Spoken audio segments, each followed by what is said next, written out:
Bloodbath na sinabi ni Vice President Sara Duterte malapit nang mangyari. Grabe talaga itong mga binitawang salita ni Vice President Sara Duterte. Ang daming nagrarally mapatungkol sa impeachment. Siguro mga 100. Bakit nakatirik ang mata mo dito, Auntie Claire? Hoy, bakit nyo tinirik yung mata ni Auntie Claire dito? Ito na, ano yan, sing-along niya. Ito na, concert. Tignan nyo si Marcos Jr. Oh, grabe, birit na birit. Ano nga kinakanta nito? Hey dude. Ano ba? Yung ba yung kanta mo dito, Marcos Jr.? Ang lupit oh, sing-along eh, no? Sana all walang problema, no? Sarap ng buhay ng Pangulo, walang problema, hindi alam ang problema. Yung ibang mga kababayan natin ngayon, bubong na lang ang kita sa mga bahay nila dahil sa baha. No, ito basahin natin ang doggy ni Marcos Jr.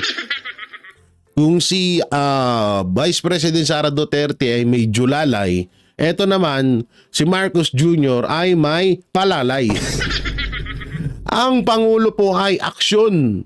Aksyon at aksyon. Wow, wow ha? Aksyon ng aksyon. Hindi bakasyon, aba! Tang na, sinumbat, sabi ko na nga ba, susumbat yung mga pag-alis-alis ni Vice President Sara Duterte. Yan po lang lagi ang ginagawa ng ating Pangulo. Wala po akong partikular na pinatatamaan. Tangina, walang partikular pero nandyan sa sinabi mo. Tulongges, gago. sorry, babae nga pala to. Sorry. Maliban na lamang kung mayroon kayong alam na nagbabakasyon ngayon. Oo, tirada mo, Auntie Claire ha? Oo, kala mo talaga, kinatalino mo yan. Wala daw siyang pinapatamaan. Trantado. Kabubuhan mong hayop ka. Nakakahiya ka sa community ng mga attorney. Tanginang yan, attorney ka, tas ganyan kakatanga. Para kang sigadon, 2 beses na disbar.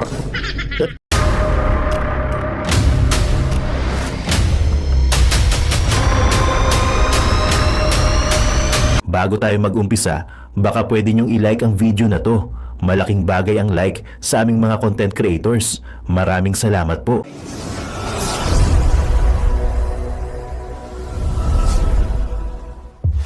Para siyang naka-hostage. Bibitawan ko lang yan siya kapag si dating Pangulong Duterte ay nabalik na sa Davao City. Nabanggit din ni Marcos ang mga nangyari sa Senado. Gaya ng di nila pagsusuot ng impeachment robe noong mag-convene ang impeachment court. Alam po ninyo, isang gabi, hinula kami, tumayo kami bilang hukom at nagsuot ng damit bilang hukom. Nakita siguro ng iba sa inyo. Ayan. Pero kami, mga pasaway ni Robin, hindi kami nagsuot. Ayaw namin nun, pangit. It's not my color. Ba, marunong na rin mag-joke si Amy ha? Natututo ka ng mag-joke ha? Alam po ninyo, ang totoo, tumayo kami, pagkat kaakibat ng kalayaan ang responsibilidad na maging patas at marangal. Kasama sina Marcos at Padilla sa 18 pumabor na ibalik sa Kamara ang Articles of Impeachment laban sa bise. Pinagtibay ng Kamara ang resolusyon. Ayan na, magwawala na si Tamba. Ayan na, magwawala na. Pinalo na eh. O yan. Para sertipikang na ayon sa saligang batas ang impeachment complaint gaya ng hinihingi ng Senate Impeachment Court. Gayunman, kinwestiyon pa rin ni House Speaker Martin Romualdez ang utos na ibalik ang Articles of Impeachment sa Kamara. The decision Shit. of the Senate Buto no po. sitting as an Alam mo talaga, presidente, no? impeachment court Aba. to return the articles of impeachment Oh. is deeply concerning. Wow. The House of Representatives acted not out of haste, but with deliberate care. We followed the law. Wow. We honored our mandate. So na, alam mo pala yung dapalo-dalo ha? Pero hindi mo ginagawa. Pero inaprubahan din ang motion na huwag munang tanggapin. Balakpakan no, tigwawa ng 150 million! Sabi niya, yes! Hindi, alam ko, ito, nanaginip ako ha. Ito na naman pa, naginip ka naman. Gustong-gusto ng mga congressman na maibalik ang impeachment sa Congress. Alam nyo kung bakit? May additional na tigwa 150 million na naman sila. Wow! Kaya nga pumapalakpak yung ibo, sabi yun. Na, may bonus na naman tayo. Ang sarap na naman ang buhay natin. Daig pa natin ng nanalo sa loto. Isang pirma lang. Ang ibinalik na articles of impeachment hanggat hindi sinasagot ng Senate Impeachment Court ang mga tanong ng House Prosecution Panel sa pagbabalik ng naturang articles. Kung tinanggap po namin yung, ito po, kanya Ito na yung isang aso ni Romualdez. Si Chihuahua, isa sa mga garapata ni Marcos. kanya po kasi kami ng pananaw, no? Kung tinanggap po namin yung kanilang ninanais, di parang parang tinasabi po namin na tama po yung kanilang ginagawa. Marami Kayo lang naman laging may tama eh. Di ba? Kailan ba kayo nagpatalo? Putang ina nyo. Yun guys, magandang araw sa inyo. It's me, Boy Sardinas, isa sa membro ng Banateros Vloggers. So nagbabalik tayo. So ayan mga babae, nakita nyo naman yung preview. Ang lupet. BBM kabado sa Bloodbath, no? Bloodbath. Nako, yari. So wala na eh. Hindi na talaga matutuloy yung impeachment. Pinipilit na lang talaga ng voltage 5, no? Yung voltage 5. Ang lupit nito mga to, no? Ayan nyo na yung mga yan, mga babayan. Susunod na election, di naman nanalo yun. Pagtsagaan na muna natin yung mga yan. So yun mga babayan, napanood nyo naman yung preview kay Tol J. Guevara. So napakaganda nitong pag-uusapan dito. Sana mapanood nyo yung full video. So kung hindi mo mapapanood, kukwento ko sa iyo laman ng video kasi hindi na makakasya lahat sa preview. Ngayon mga babayan, dito sa mapapanood nyo, kung mapapanood nyo talaga yung full video, itong si Amy Marcos, no? Palaging kasama, laging nakabuntot kay BP. Dito ma-analyze dito ni Tol J. Guevara at yun ay sisigundahon na rin po natin. Itong si Amy Marcos may parang may pagka-spy. Siyempre pagkatapos ng termino ni BBM, mali mo nag-usap po yan dalawang magkapatid na sige utu-utuin mo tong si BP dahil nakukuha mo naman ng simpatsya ng Duterte at ng mga supporters, kailangan dikitan mo yan kasi pagdating ng panahon makakasuhan din ako, sabi siguro ni BBM. Dapat relax ka lang dyan. Siguro, alam mo naman, syempre, Marcos yan, matalino yan. Pero sana itong si BP Sara wag talagang masyado magpapauto kasi baka ini-spy lang tayo niyan, BP Sara. Di ba? Kasi maraming kaso yan, pati sa ibang bansa may kaso. Syempre, kung mawawala ang Marcos sa posisyon sa gobyerno, malalaglag sila. Kung ito si Amy Marcos mananatili po sa posisyon, lalo kung magiging vice president pa siya ni BP Sara pagdating ng 2028, di si BBM hindi ito makakasuhan, hindi ito makukulong. So alam nyo na, analyze lang yung mga babayan na yan ang reaction natin. So komentaryo tayo, so na-comment natin yan na itong si Amy baka spy lang to, no? Biruin mo kasi salita siya ng salita pero hindi naman niya dinadirect to the point yung kanyang kapatid. Ano ibig sabihin yan? Di spy nga. Ay ne. So dito rin sa video na ito mga babayan, kukwento ko sa inyo kasi baka hindi ka naman tatagal sa mahabang video.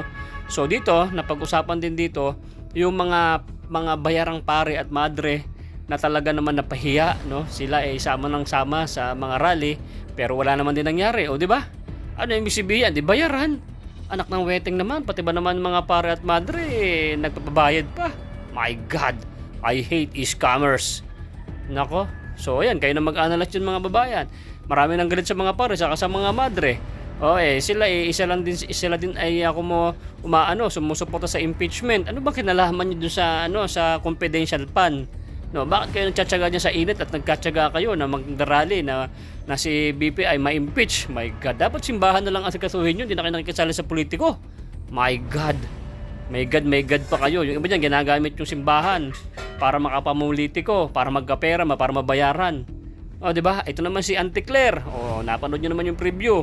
So, kung hindi nyo aabutin doon sa may full video, ito, sasabihin ko sa inyo, si Auntie Claire ay talagang hindi daw siya nagpapatama. Pero lahat naman ng binitawan niya na sinabi niya sa kanyang sinulat, sa kanyang ay lahat puro patama. My God, Auntie Claire. Nakakahiya yung pinaggagawa mo. Attorney ka pa naman. Baka susunod, madisbar ka na. Mapakamarites mo talaga. My God. Wala daw patama. At yun daw si Pangulo niya, si BBM, ay nagtatrabaho. Asan ba yung natrabaho ng boss mo? Asan ba? Pakita. Wala ka nga dapat pinapakita mo. Asan ba yung ginawa ng Pangulo mo, si BBM? Wala nga kayong mapakita. Yung sarili niyong produkto, sarili niyong tawag dito, yung sarili niyong proyekto, wala. Puro sabi mo, puro tatrabaho, walang si BP, dito, puro ka parinig. Di ba? So ganito mga babayan, nandyan naman naikwento ko na. Baka sakaling gusto mo pang panoorin yung full video, panoorin nyo kasi ang lupit ito. At kung magustuhan nyo itong video na to, paki-subscribe naman si Tol J. Guevara, yan yung ating nireaksyonan. Ako si Boy Sardinas. Kung nagustuhan nyo po to, palike po mga kumare at yung mga kumpare. Maraming salamat po sa suporta dito sa ating munting channel. Ipi-play ko na to, sana mapanood nyo hanggang sa dulo kasi maganda to. Talagang super maharites na dapat mong malalaman ang nangyayari talaga dito. Ganda nito mga babayan. So play mo na yan, boy. Boom. Let's go. Bloodbath na sinabi ni Vice President Sara Duterte malapit nang mangyari. Grabe talaga itong mga binitawang salita ni Vice President Sara Duterte. Ang daming nagrarally mapatungkol sa impeachment. Siguro mga 100. Ang dami pong nag-iiyakan ngayon, lalo na po yung mga komunista na mga magkakaliwa na patuloy na nag-iiyakan dahil hindi natuloy ang kanilang masamang balak na i-impeach si Vice President Sara Duterte. At ayun na nga. Grabe, may pasimbas eh. Dito nabubuisit ako dito sa lahat ng pinakaayokong nakikita or napapanood, yung ginagamit ang isang relihiyon, no? Or ginagamit ang Diyos para lang sa pamumulitika. Utang inang yan. Pasensya na kayo, no? Nakakamura talaga kasi. Biruin mo isang pare nagmimisa dahil sa impeachment kay Vice President Sara Duterte. Yung mga madre kasama na mag-rally. Yung ibang mga pare kasama na mag-rally para i-impeach si Vice President Sara Duterte. Ito yung ito yung pinaka talagang toxic na pamamaraan ng mga politiko, mga mga kandidato, mga politika na ginagamit nila itong mga relihiyon na to. Ito yung pinakaayoko sa lahat, grabe na. Alam mo, sukang-suka ako. Biruin mo sige, sabi na ilabas na natin dito. Hindi lang naman siya yung pari na dating adik, no? So marami sila. Ang kasi dito, ang problema kasi dito, alam mo yon, yung tipong dapat ikaw ay isa ka sa tigapag-ayos or nasa gitnaan ka. At dapat ang trabaho mo or ang mission mo ay magsalaysay ng kautusan ng Diyos dito sa Pilipinas. Anak ng teteng, nasa Bible ba yung impeachment laban kay Vice President Sara Duterte? Hindi, tanong ko lang pasensya na, nasa Bible ba yun? Doon po sa mga pare, mga madre na nakikisali po sa bangayan or awayan ng mga politiko ngayon dito sa Pilipinas. Tanong lang, nung naging madre ba kayo at naging pari ba kayo, talagang mission nyo na umepal sa lahat ng problema ng mga politika? Ng politika dito sa Pilipinas? Ganun ba talaga? Ganyan ba talaga? Ito hindi ko nilalahat ng mga kaparian. Alam ko pati kayo na natotoksikan na kayo sa ibang mga kasama nyong napapanood nyo sa mga rally na yan. Alam ko parehas tayo na nabubuisit na rin. Hindi, pero ako may katanungan talaga ako na unang-una, wala naman sa Bible. Kasi ang mga pari kasi, ang pagkakaalam ko correct me if I'm wrong. Ang pagkakaalam ko kasi ganito. Ang mga pare ay una-una nagsasalaysay kung anong nilalaman ng Biblia. Ang tanong dito, nasa Biblia ba yung impeachment kay Vice President Sara Duterte? na bakit kailangan nyo pang gamitin ang inyong relihiyon, gamitin ng Diyos para lang sa impeachment laban kay Vice President Sara Duterte.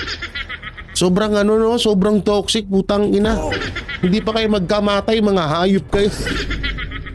Ang inang niyang gagamitin, hindi pinakabwisit talaga sa lahat ng gawain yan yung katulad niyan yung ginagawa ng iba dyan na kapag oras ng eleksyon, makikita mo nagluluhod dun sa simbahan. Makikita mo nagbibigay ng mga tulong sa mga simbahan. Pero puta na, nung nakaupo na, nangihingi yung isang simbahan na para may paayos yung kanilang bubong pero dead man nyo. Ang masama pa dito, kung etong mga tigapaglingkod ng simbahan, may kita mo sa mga politiko. Diba? Sobrang toxic at saka nakakahiya. Hindi ako nahihiya ako bilang ako ay bininyagan bilang Katoliko. Bilang Katoliko sa bansang Pilipinas. Nahihiya ako na alam mo yun yung ibang mga kaparian ay ginagamit sila na sangkapan or puppet sa pamumulitika, sa mga propaganda. Alam niyo ito, hindi na rin to bago kasi gawain talaga to ng mga dilawang tae, ng mga pinklawan, 'di ba? Yung panahon ni Leni Robredo makikita nyo doon talagang 'di ba yung madre na kulay pink. 'Di ba? So doon pa lang, 'di ba? Sobrang na. So nakaka-toxic at nakakabwisit lang talaga na may mga ganyan. Sana tigilan niyo na yung ginagawa niyo. Putayan na niyo, sinisira niyo yung pangalan ng relihiyon. Imbis na maglingkod kayo para sa Panginoon Diyos, nililingkuran niyo yung mga politiko, mga putang ina niyo. Sorry. Ako'y nabubwisit lamang, no. Samantalang, eto na nga siya. Ito na yung isa. Yan. Yan ha. Oo. Sabi niya rito, ako na ang magsasabi. Masama man ang loob ko, kahit kapatid ko ang nakaluklok, sa pader ang totoo. Sayang ang pinaggastusan ng ating bansa. Inubos bilyong-bilyon sa ayuda at pamimili ng boto. Sabihin na natin ang totoo. Unok ng teteng, palakpakan natin si Mayor tuloy. Si Julalay. Palakpakan natin si Julalay, ha. Grabe, no? Bakit tayo mo kaya sabihin sa personal sa kapatid mo? Di ba alyansa Bagoong Pilipinas ka? Dapat sinasabi mo yan na Amy Marcos sa kanya mismo. Hindi yung lagi mo sasabihin sa harap ng tao. Eto opo, nire-respeto ko po yung desisyon ni Vice President Sara Duterte na lagi niyang kasama si Amy Marcos. Wala na ho akong problema dun. Kasi alam ko naman na may utak ang mga Duterte at alam naman na nila kung ano yung ginagawa nila. At alam ko na rin kung anong purpose ng bakit laging kasama si Amy Marcos. Pero soon ko nasabihin. Tsaka ko nasabihin, ha? Oo. Ang kasi dito kay Amy Marcos, parang yung katulad ng pinag-usapan natin kanina na propaganda, no? Kasi biruin mo, kapatid ka, ate ka, tapos hindi mo masabi sa personal sa kapatid mo yan. Samantalang ini-endorso ka nga nun sa Alyansa Pilipinas. Kahit araw-araw pwede kayong magkita. Diba? So tapos sasabihin mo, ako na ang magsasabi. Magsasabi saan? Sa harap ng tao. Dapat sinasabi mo yan sa harap ng kapatid mo. Diba? Halimbawa, magkaroon kayo ng podcast. Gano'n, mahilig naman sa podcast si Marcos Jr. Ganon, sabihin mo, tol, ganito butang na, bilyon-bilyon yung inubos mong pera. Imbis na ilaan mo yung bilyon-bilyong pera na yan sa mga trabaho para sa mga magsasaka, trabaho para sa mga Pilipino, di maganda sana bunga niyan. O kaya ilaan mo sa mga magsasaka yung bilyong-bilyong pera na yan para magkaroon at matupad mo yung pangarap mong 20 kilos ang bigas. Asan na yung 20 kilos ng bigas? Tangina, hanggang ngayon naghahanap ako sa mga palengke. Wala naman tunggol. Diba? So ganun lang yun . Ano tayo ang hirap kasi, ito, turuan ko na rin si Amy Marcos para mahalin ka rin ng Duterte supporters. Gawin mo aksyon, yung talagang aksyonan mo ng gusto. Hindi yung sabi ko sa ibang tao, yung kapatid ko korap, yung kapatid ko bilyon-bilyon lumustay ng pera. Pero pagkaharap mo siya, bati-bati kayo. Wala kang pakialam. Ang hirap dito. Hindi kasi talagang lumalabas po kasi na na parang napaplastikan ako kasi kapag kaharap ni Amy Marcos ang mga Duterte at mga Duterte supporters, tsaka siya nagsasalita ng ganito. Samantalang kapatid niya yan, pwede niya naman pagsabihan yan anytime. Diba? So baka may mag-comment dyan ng mga Ayminatics. O Jay, paano yan? Pinagsabihan na nga kung ayaw namang gawin. Yun naman pala ayaw ka naman palang sundin ng kapatid mo. Diba? Ayaw ka sundin ng kapatid mo. Ang gawin mo, kahit man lang sana magpakaati ka na lang, ilabas mo na lang yung usapang politika. Diba? Ganun lang yun ewan ko ba rito? Napaplastikan ako. Ito pa isang yung aw-aw ni Marcos. Yan grabe naman tong picture na to.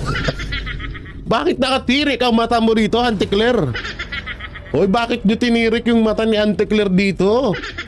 Ito na, yan, sing-along niya. Ito na, concert. Tignan nyo si Marcos Jr. Grabe, birit na birit. Ano nga kinakanta nito? Hey dude, don't be afraid. Malala na ako. Ganun ba? Yun ba yung kanta mo dito, Marcos Jr.? Ang lupit sing-along sana all walang problema, Sarap ng buhay ng Pangulo, walang problema, hindi alam ang problema. Yung ibang mga kababayan natin ngayon, bubong na lang ang kita sa mga bahay nila dahil sa baha. Ito, basahin natin ang doggy ni Marcos Jr. Kung si Vice President Sara Duterte ay may julalay, eto naman si Marcos Jr. ay may palalay. Ang Pangulo po ay aksyon. Aksyon at aksyon. Wow ha? Aksyon ng aksyon. Hindi bakasyon, aba! Tangna, sinumbat, sabi ko na nga susumbat yung mga pag-alis-alis ni Vice President Sara Duterte. Yan po lang lagi ang ginagawa ng ating Pangulo. Wala po akong partikular na pinatatamaan. Tangina, walang particular pero nandyan sa sinabi mo. Tulongges, gago. sorry, babae nga pala to. Sorry. Maliban na lamang kung mayroon kayong alam na nagbabakasyon ngayon. Tirada mo, Auntie Claire, ha? Kala mo talaga, kinatalino mo yan. Wala daw siyang pinapatamaan. Trantado. Kabubuhan mong hayop ka. Nakakahiya ka sa community ng mga attorney. Tanginang yan, attorney ka, tas ganyan kakatanga. Para kang sigadon, 2 beses na disbar. Malala na. Ang ganda ng kanta nung nasa likod Ay, SM na yan, galing ng picture niya rito. Tignan mo naman ito. Tapos yun, sa dulo may nagigitara. Sana all pa-concert lang. Samantalang yung mga kababayan natin, ayun, lubog sa baha. Ang kanilang mga kabahayan, nasan na kaya ang 5,500 flood control? Ewan ko, nasan na yan? Hindi ko rin alam. Samantalang, dito tayo. Ito na nga. Yung, eto na ba? Sige, panoorin na natin to. Nandito na to. Si Arnold Calabio. Baka mamaya matanggal yung piloka niyan.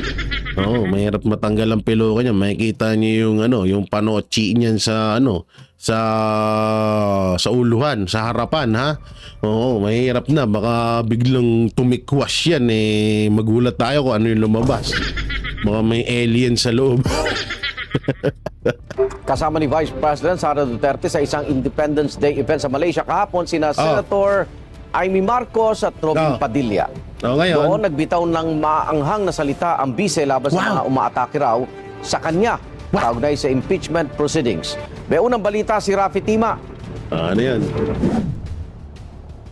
Gayunpaman, sa ating pagkakaisa ay nalalantad ang mga interes na salungat sa interes ng mga Pilipino. Uy! Nabubunyag ang tunay na kulay at nalalantad ang kanilang pagbabalat kayo. Uy! Matapang ang mga pahayag ni Vice President Sara Duterte sa kanyang talumpati sa pagdiriwang ng Araw ng Kalayaan sa Kuala Lumpur, Malaysia. Isa sa nabanggit niya, ang pagkakaaresto sa kanyang amang si dating Pangulong Rodrigo Duterte dahil sa kinakaharap na kasong crimes against humanity sa International Yung sinabi ni Vice President Sara Duterte na mga tunay na kulay na mga nagbabalat kayo is totoo yun dahil marami talaga tayo, no? Marami tayong mga nalaman na mga kulay na akala natin kulay puti, yung pala kulay itim. Kagaya ng ibang mga congressman. So ngayon may pumalit na sa mga congressman yung the Voltes 5. Oo, yung 5 senador na nalaman natin katulad niyan mga todo sip-sip noon sa mga Duterte. Nung nakaupo na, wala na, lumabas na ang tunay na kulay. Criminal Court. Gamit ang dahas at hiram na kapangyarihan ay papahirapan nila tayo. Ang dinaranas ngayon ni Pangulong Rodrigo Duterte ay konkretong halimbawa nito. At kaugnay sa impeachment proceedings laban sa kanya, sabi ng bise, The attacks are cowardly, yet openly disingenuous and Uy. arrogant. Uy! Absence of basic human decency and respect for the rule of law. Typical of people drunk in power. English yan, ha? Pero nananatili tayong nakatayo dahil ang ipinaglalaban natin ay tama at totoo. kasama ng bise sa Kuala Lumpur, sina Senadora Amy Marcos at Senador Robin Padilla na parehong nanawagan ng suporta para sa Vice Presidente. Gusto ko muna pong magbigay pugay, unang-una sa susunod na Pangulo ng Pilipinas, Inday Sara Duterte.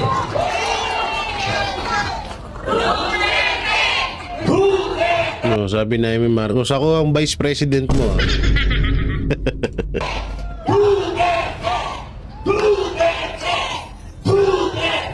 Ang sarap.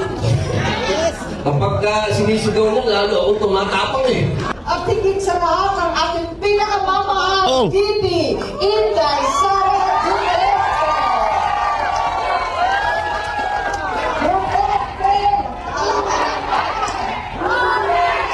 Sabi ko sa kanya, hindi ako ang magbabalik kay dating Pangulong Duterte sa Pilipinas. Sino?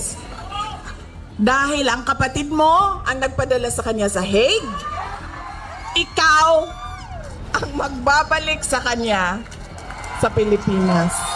Yun na nga, oo. Hindi, pero ito may punto naman dito may point dito si Vice President Sara Duterte. Una-una nga kasi, katulad lang yan, si Marcos Jr. ang talaga kahit anong dahilan ni Marcos, kahit anong ngiwian ng panga niya sa kakatanggi na wala siyang kinalaman sa pag-aresto at pag-kidnap kay Pangulong Duterte at dinala siya sa dahig, talagang siya talaga ang punot dulo ng lahat. Kaya nga sinasabi nga ng iba, 'di ba?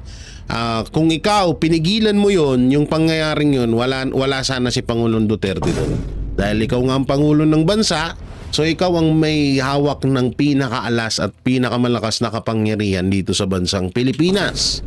At kapag inutos mo nga yun, talagang magi-stop yung mga garapata mo. Katulad lang ni Torre tsaka ni Remulla, 'di ba? So yun na nga ako sangayon ako doon na maibalik talaga, una-una maibalik si Pangulong Duterte sa bansang Pilipinas kasi nga nagpipiesta na naman yung mga adik dito, yung mga drug lord at yung mga makakaliway dumadami na naman, may kanya-kanyang batch pa. Hindi tayo dinaig pa yung school may kanya-kanyang batch batch 2004, 2005, hayop. So yun nga, no, tignan lang natin, no, tayo naman magpapasalamat, ha, magpapasalamat kay Amy Marcos kung sakaling siya nga talaga ang makapagpapabalik kay Pangulong Duterte sa bansang Pilipinas. Pero asawa ni pera.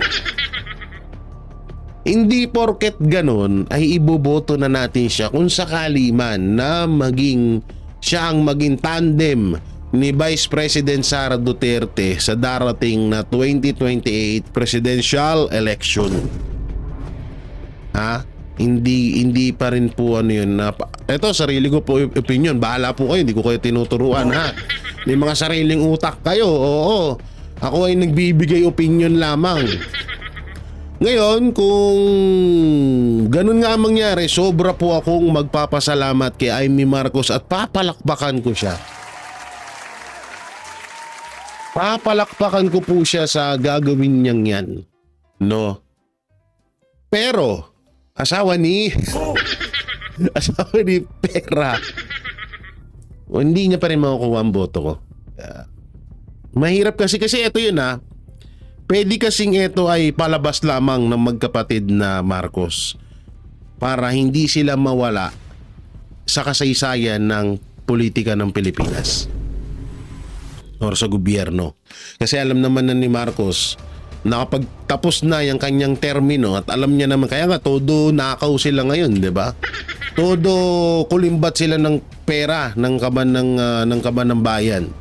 Kasi nga alam nila darating ang araw na sisingilin sila sa lahat ng ginawa nilang kabulastugan dito sa Pilipinas. So ngayon eto na nga.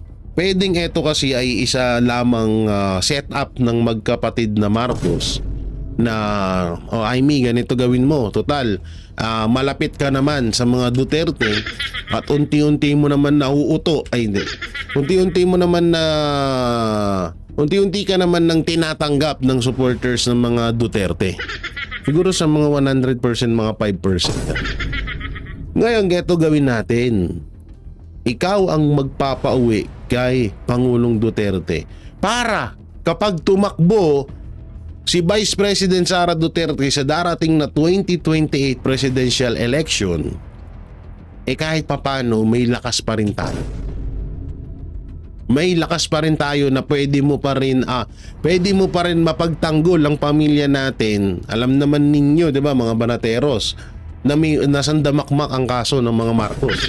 Hindi lang sa Pilipinas kundi pati sa ibang bansa. So kailangan talaga nilang magkaroon pa rin ng lakas.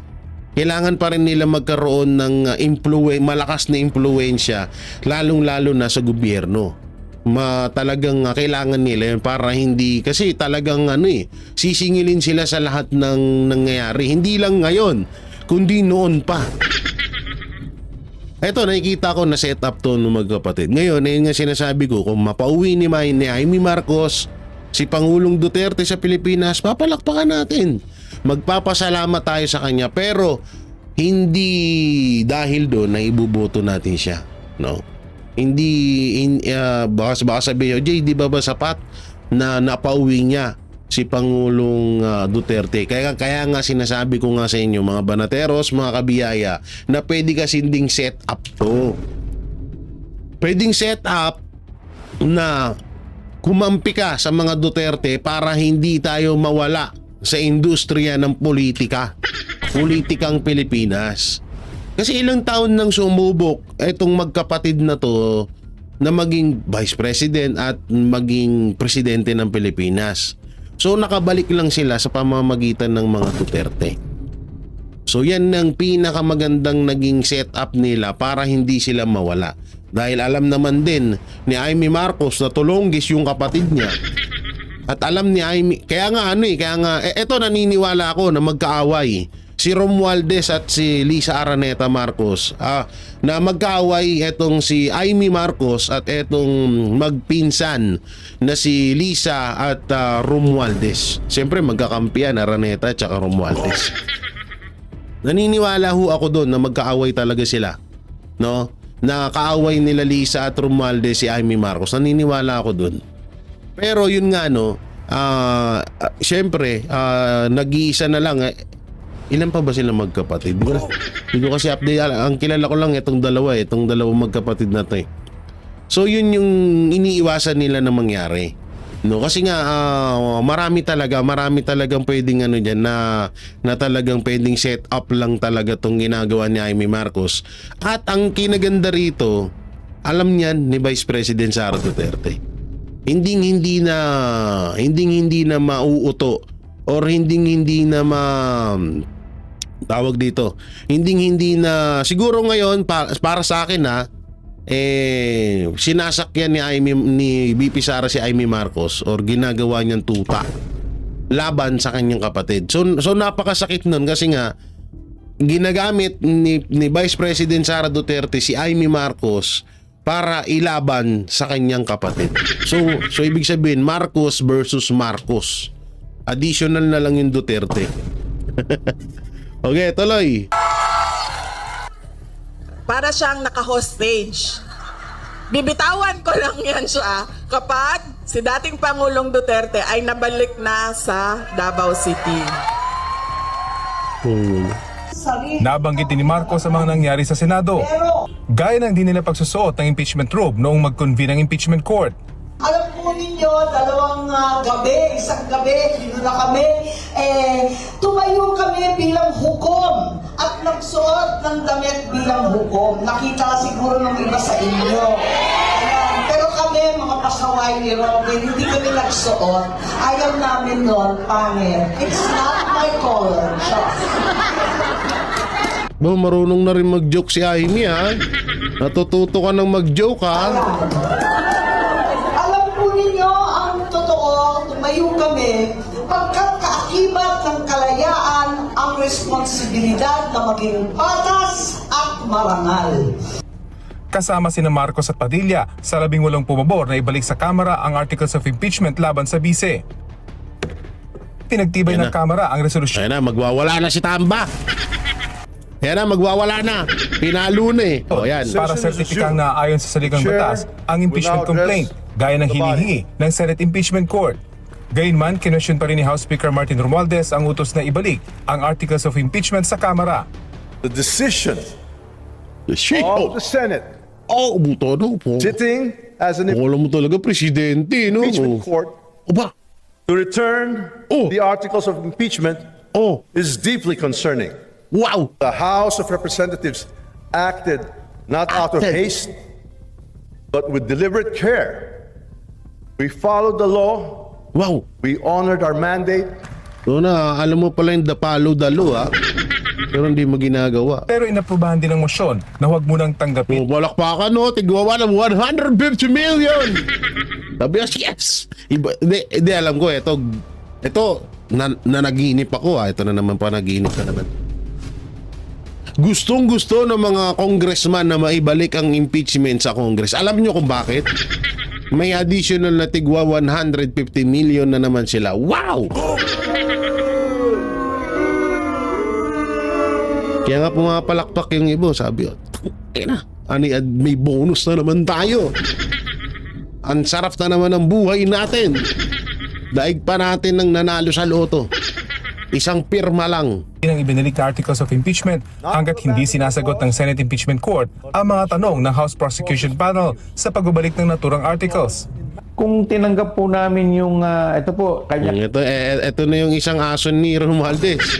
Si Chihuahua, isa sa mga garapata ni Marcos. kanya po kasi kami ng pananaw, no? Kung tinanggap po namin yung kanilang ninanais, di parang parang tinasabi po namin na tama po yung kanilang ginagawa.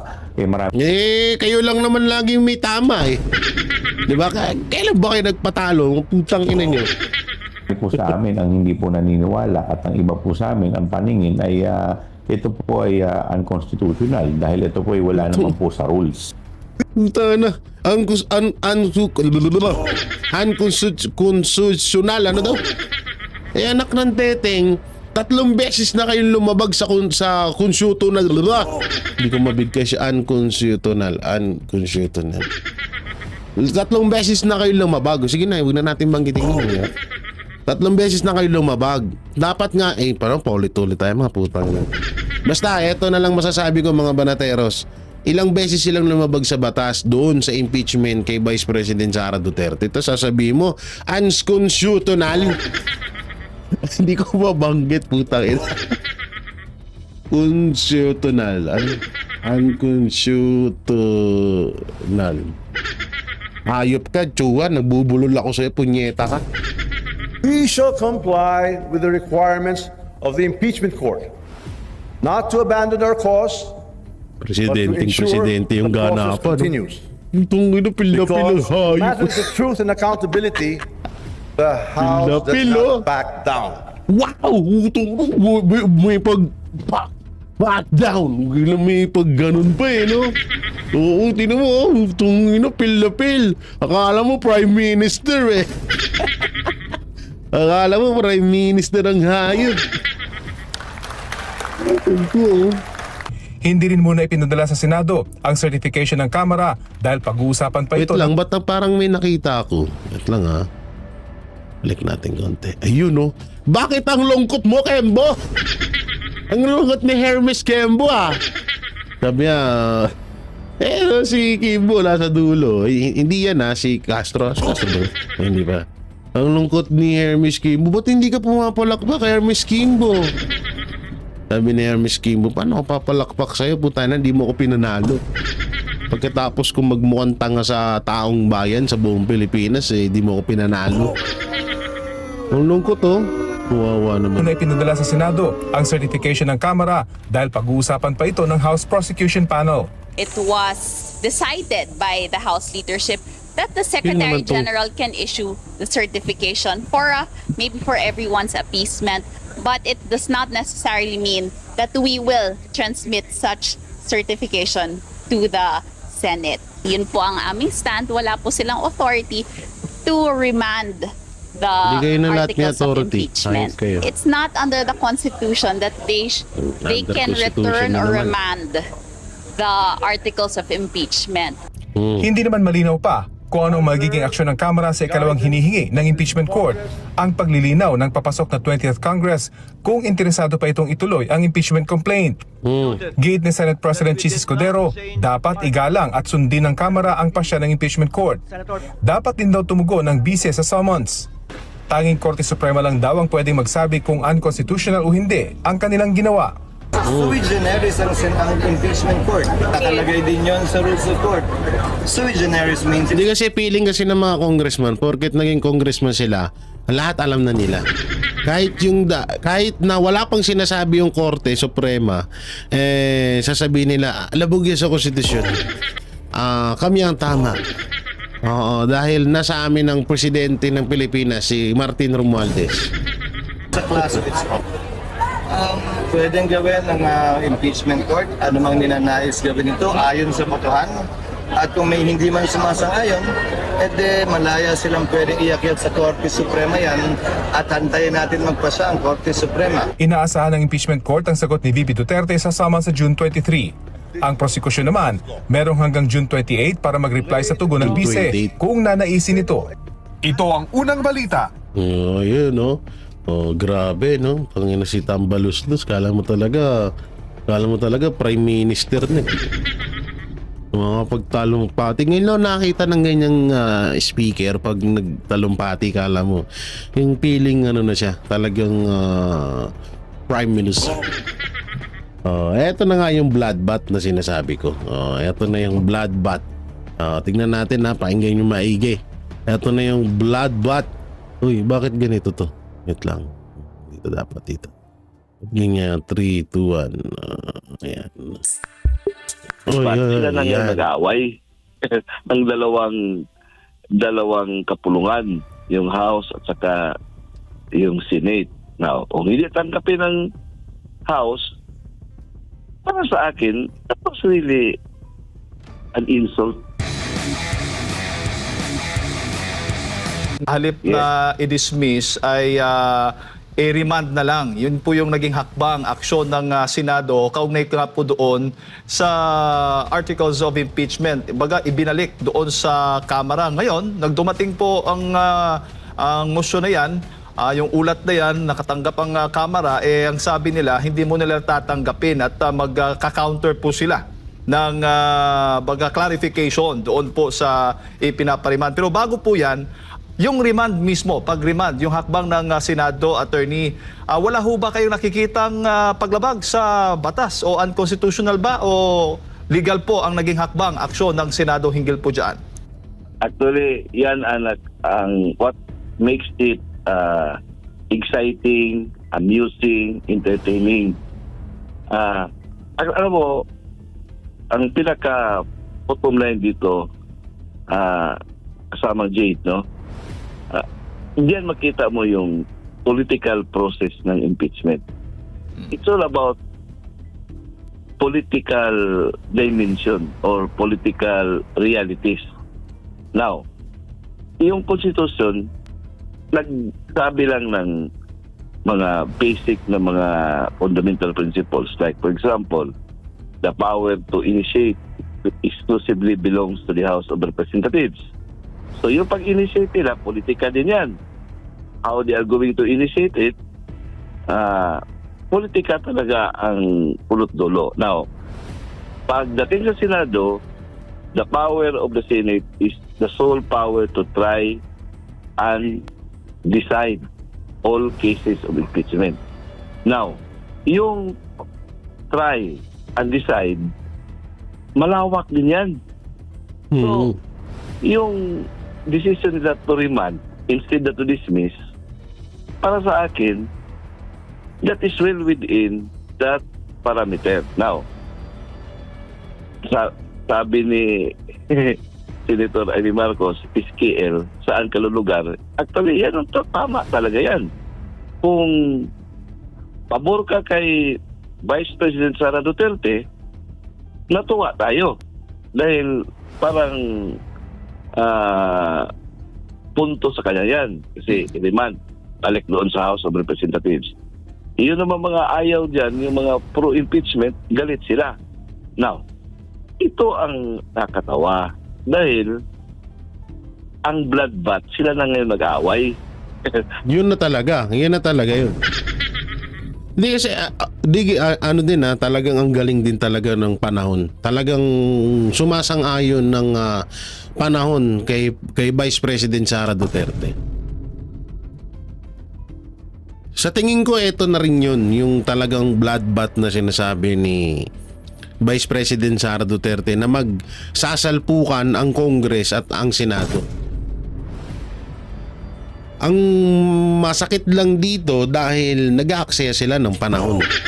Nag-aaksaya sila ng oras. Yun yung hindi sa totoo lang real talk po tayo, etong impeachment, etong usapan ng impeachment kay Vice President Sara Duterte ay sayang sa oras. Sa totoo lang po. Kasi imbis na yung pinag-uusapan ng Congress at ng Senado ay mga batas na maaaring makatulong sa mga kababayan natin, ay dito sila nakapokus. Sa totoo lang po masakit mang sabihin pero nakikita ko din etong nangyaring pagbalik ng Senado ng Congress. Alam nyo, sa totoo lang, pabor din sa kanila yan. Pabor sa House yan kasi dyan, may panibago na naman silang may panibago na naman silang pangtakip sa kanilang kabulastugan na ginagawa sa Congress. So tututok na naman sila dyan hanggang hahaba ng hahaba. Yan lang at yan yun na pag-uusapan nila. O tignan mo ngayon, sabihin na natin isang linggo to straight, puro impeachment lang to. Wala na silang magagawa dyan, puro impeachment lang. Yung mga congressman na na dapat ginagampanan yung kanilang tungkulin sa mga distrito nila, wala. Nakapokus lang yan. May mga live conference pa yan. May mga podcast pa yan. Diba? Parang parang ng mga vlogger. Ano yung mangyayari dyan? Sa tutusin, pabor sa Congress yun kasi may panibagong na naman siya. Alam mo yung pagbalik ni Chis Escudero ng Senado kaya sa Kamara ng impeachment, tuwang-tuwa dun si Romualdez. Hindi natin alalahanin nyo ha. Paalala lang. Parating na po ang 2026 national budget. Baka nakakalimutan nyo na po yung about sa BICAM. Yung 2025 national budget. So parating na naman, may panibago na naman sila. So pwede na naman matakpan yon at hindi mapansin ng taong bayan yung 2026 national budget at dito na naman mag-focus sa impeachment na dapat ay hindi na to napag-uusapan kasi tapos na talaga. Simula una pa lang tapos na to. Simula una pa lang tapos na tong impeachment na to na wala na dapat pag-usapan dahil hindi naman karapat dapat na ma-impeach si Vice President Sara Duterte.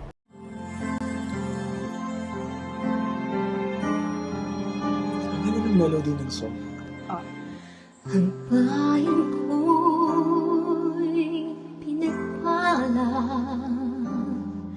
pagkat sa amin pinigay ang isang biyaya na mag-aahon sa hirap at dilim ng kahapon at sa bawat Pilipino'y magtatanggol sa bayan ko dati laganap pang-api at tusa sa aming mga mahihirap ngunit ikaw ay dumating sagot sa aming mga dalangin muli kaming babangon mabuhay ka na kaibigan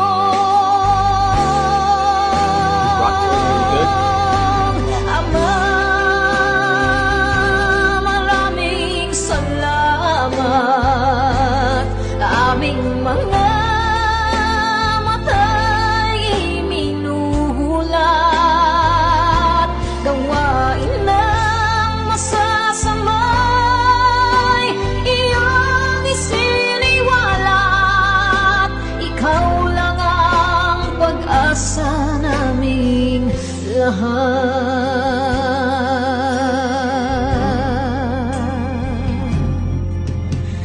Bayan ko Pinamatay niya ako kung iyak ako. Pilipinas muling makikilala at itataas katahimik ay maghahari sa ating puso'y mamamayani mga ngiti sa labi di mapapawi.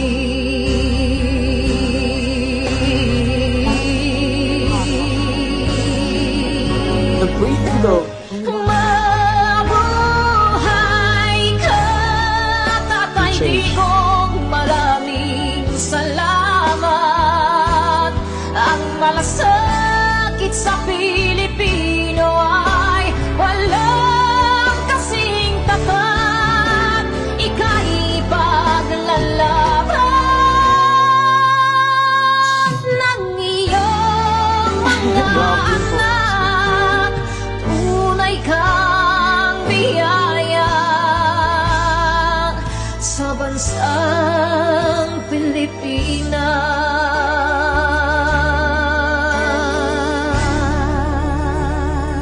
Haba. Mabuti pa ang sardinas may label. Eh tayo, wala. Nay, ito na yung bayad ko sa isa, ano? O, kunin mo yung isa. Isa muna, iyan, no? Tapos, isa pa, di ba? 4 dapat na sardinas, eh. Yan. 3 na. Pang-4 na sardinas. Okay na.